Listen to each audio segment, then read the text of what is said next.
this is for the ostomy people out there. If you're not an ostomy person, this is nothing that would be of interest to you.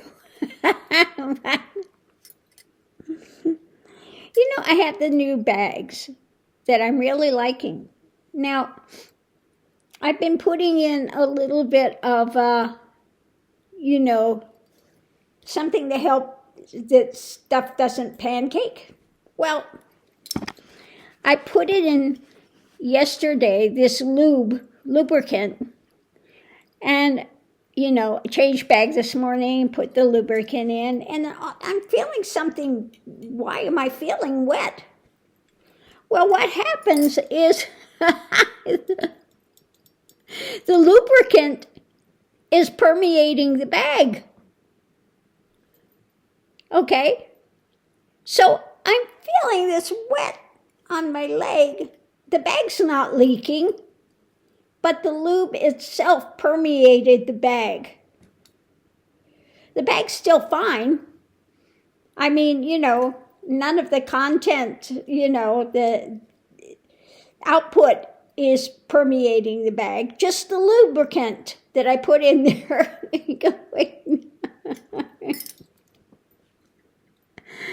So do not put the lubricant, if you're using that type of bag, that new one that I put out there. I am liking the bag. It's working quite well. But one thing I did find out too is when you are removing it, you've got to make sure that you spray the area good with a good adhesive remover.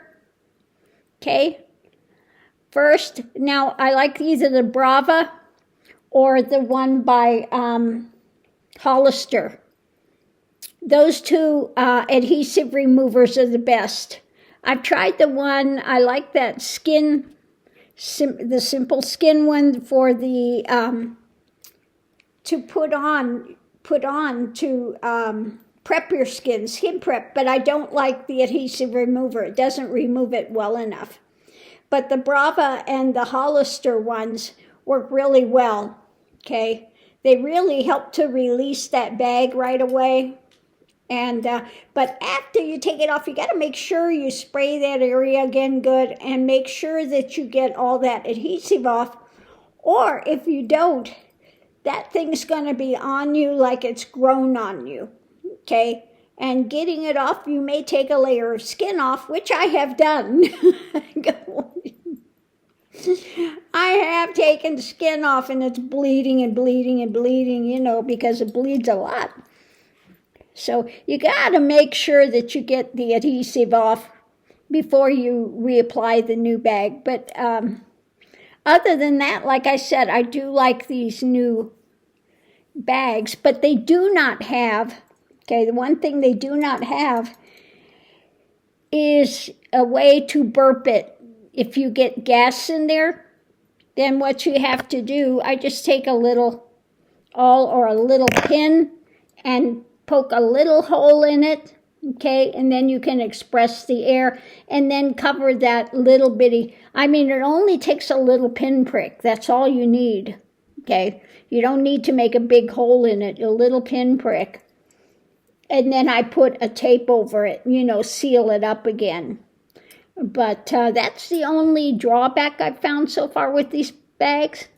That, and again, you got to get all the adhesive off before you reapply it, or it's going to be like it's grown to you, okay? Which is, yeah, insane. So, anyway, I just wanted to put that out there. Do not put a lubricant in that bag because it permeates the bag and all of a sudden you're feeling, is this wet? Why is this feeling wet? Is it leaking? No, there's no leaking. It just permeates the bag. Really strange, okay? It's kind of a bizarre happening. So I do, you know, I am still using the same bag this morning, but I do have those bag covers, so I did put a little bag cover over it, and that solved the issue. But yeah, I found out that I cannot use that lubricant in there because it'll permeate the bag. Yep. And then you feel wet. You're going, why is this feeling wet?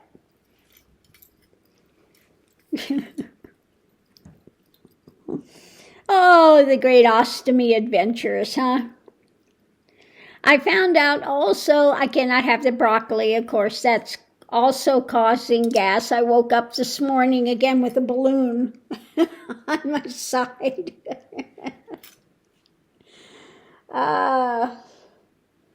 So yeah, I replaced that this morning. And then I found out that these bags, you can just, kind of empty them in the toilet and then put it in another bag and throw it away. And so that works well. Able to empty them pretty easily. And so that works. But, yeah. I still like these bags better than I do the other ones I was using. Now, I was swearing by the CLCMS. And they're still a really good product. But I'm surprised with these bags, as flat as they are. They're, again, a lower profile than when you have the two-piece. Okay? And it's got such a nice big cutting area that if you have an ostomy that's greater than 40, okay, 40 millimeter or 45, and you need to do 50 or 60, these bags will do that, okay? So that's the thing I really like about it, because my ostomy is not totally round. It's I have to do kind of an oval thing. And with these, I can cut it. Now, if I stay with the CLCMS, I'll have to step up to the next larger millimeter thing, okay? And then you've got a bigger area, harder to clean, etc. So, yeah, I'm going to continue to stick with these, although I do have a big, huge thing of the CLCMS. So if I ever run out of using these or find out, I do have, backups that I can do as well. So we'll see. At this point, I'd rather just lay out the money and continue to get this new bag. Because it just is working easily. Even though my ostomy doesn't stick out, it's really very flush with the skin. Very, very flush. It's been working, really well. So, yeah, I'm pretty pleased with this new change. I've been using it now for a few weeks now. Yeah. And I may change the bag. I might change it twice a day. We'll put it in the morning. Then I'll change it either in the late afternoon or before bedtime. Okay? Because I will more often than not get a lot of output during the nighttime. Okay? That seems to be the cycle here. So I will, if the bag is, you just check how much output is there and maybe change it before you go to bed. Okay. But again, I'm still in the process of finding what foods I can eat and what I can't. Now, the fail-safe thing that I've been doing is omelets. And really, it's what I'm eating every day now, breakfast and dinner, breakfast and lunch. I kind of eat brunch. I don't usually eat breakfast. I don't eat 3 meals. I usually eat 2 meals a day. So the omelet, you can make any kind of thing. You can put anything in an omelet. Okay, it's fail safe. 1 or 2 eggs, and you can make it a Japanese omelet, a Mexican omelet, an Italian omelet, anything you can think of. Beef stew you could put in it. It doesn't matter, any kind of vegetable you can put in it, any kind of meat you can put in it, any kind of little sauce you can layer over it, and it's a really full protein. The eggs are full protein, and it's so quick and easy to make, and so that's what I've been doing, and it's been working really well. Okay.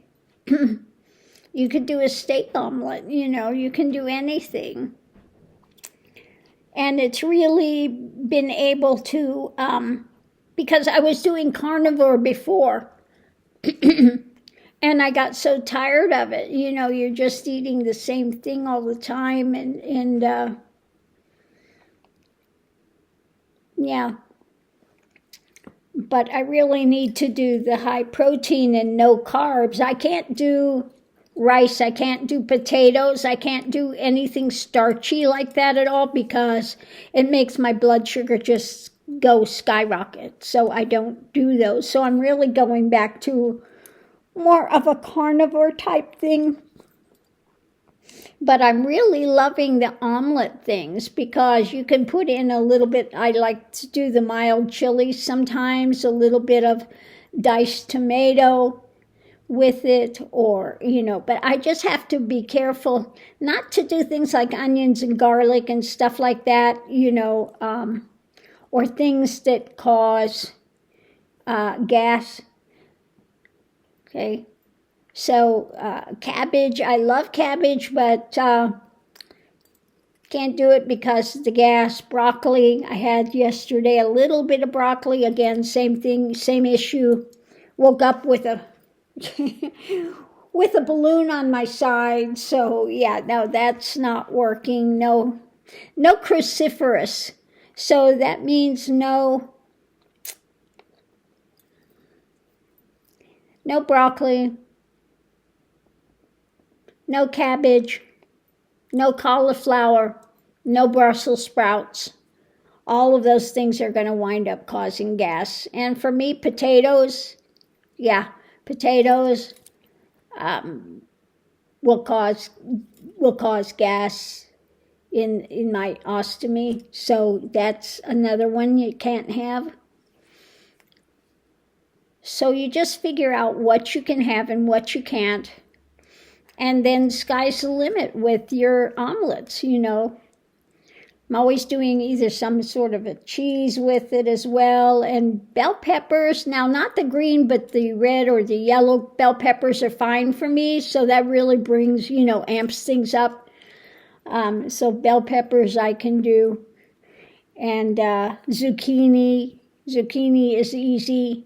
Any kind of meat, sometimes I do bacon. Now this last time I had it with, there was these turkey patties with bacon, so I took a half a patty, put it in there. Now I did have it with the broccoli and the zucchini, so the broccoli I can't do.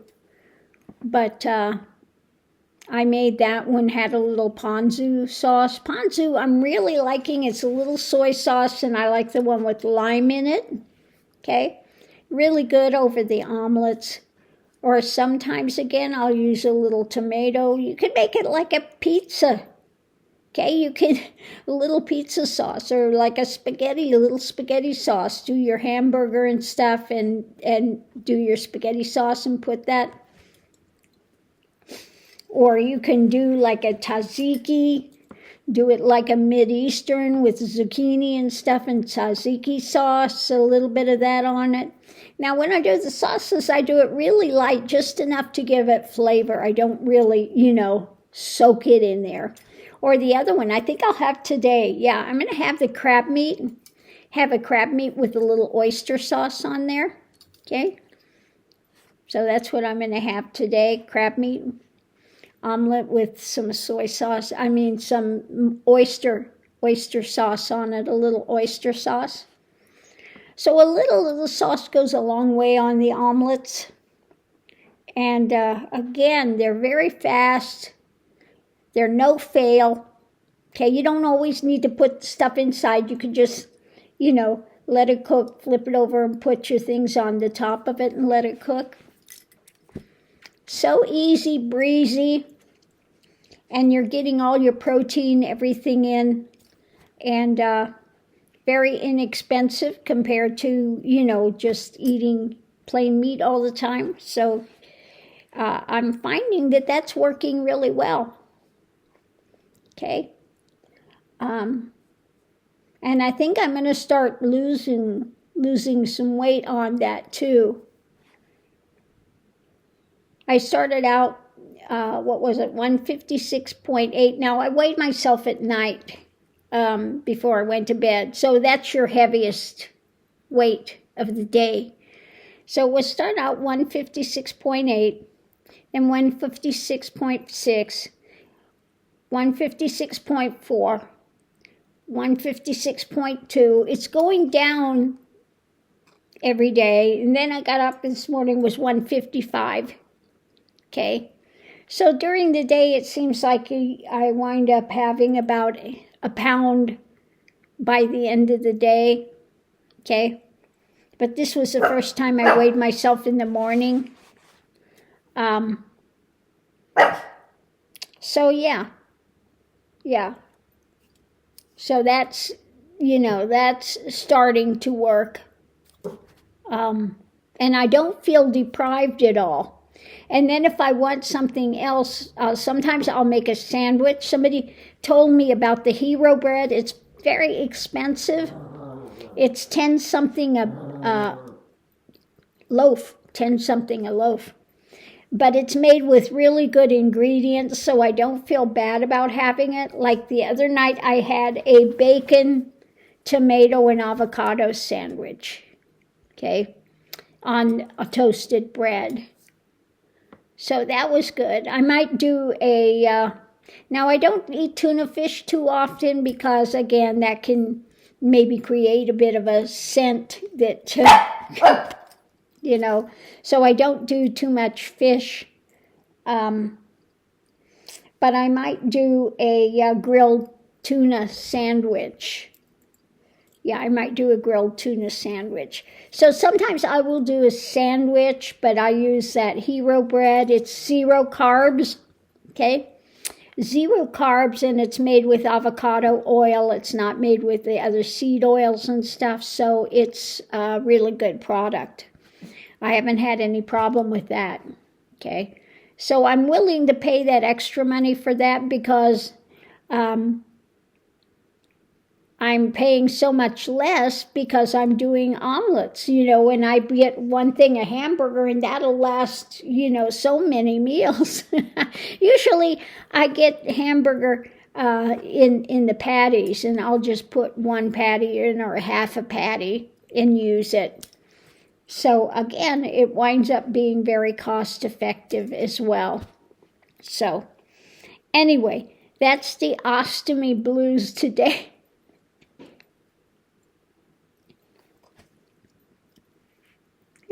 Don't use a lubricant in there.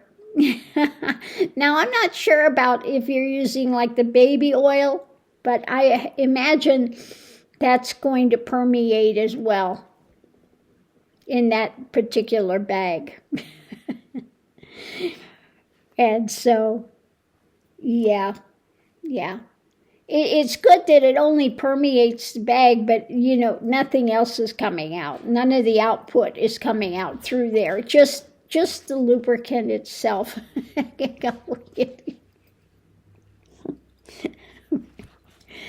is that wet? Ah! Oh, it's the lubricant. Okay, maybe that's not a good idea to put that in anymore.